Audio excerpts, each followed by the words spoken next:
હા ભાઈ, વડોદરા શ્રી ગણેશ ટ્રેડર્સ. હું આજે તમારા ખેતરમાં સેમિરસ કંપની 1049 મરચી જોવા આવ્યો છું. મને સારી લાગી, તો 1049 મરચી પ્રત્યે તમારો અભિપ્રાય શું છે? તો તમને 2-3 મિનિટ તમારો સમય લઈશ.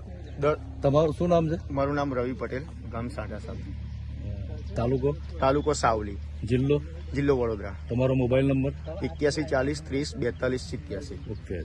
તમે મરચી કેટલા વર્ષોથી કરો છો? આમ તો 30 વર્ષથી મરચી કરીએ છીએ અમે, ઓકે. પણ આમાં જુદી જુદી અમે સેગમેન્ટ કરી.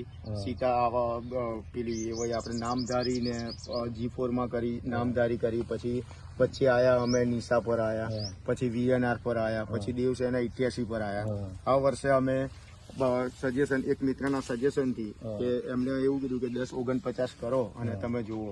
તો આ વર્ષે અમે 1049 ગામમાં ખાલી 2 જણાએ વાવી છે. એક મેં વાવી છે અને એક મારા માણસે. આ વેરાયટી વાયા પછી અમે બંને જણા ખુશ છીએ કે આ વર્ષે કંઈક અમને દેખાયું એમ કે રોગ પ્રતિકારક શક્તિ કે પ્લસ બીજી વસ્તુ કે આમાં વાયરસનું પ્રમાણ બહુ જ એટલે બહુ જ ઓછું છે, નહીવત છે એમ કહીએ તો બી ચાલે. અને બીજી વસ્તુ કે પ્રોડક્શનમાં, અને આ મારી પ્રોડક્શનમાં બી સારામાં સારું છે. અત્યારે હાલની તારીખમાં બ્લેક થ્રિપ્સનો એટેક છે તો બી મરચું બેસાડે છે અને મરચું લેન્થમાં બી આવે છે. પ્રોડક્શન બી નીકળે છે. અત્યારે લોકો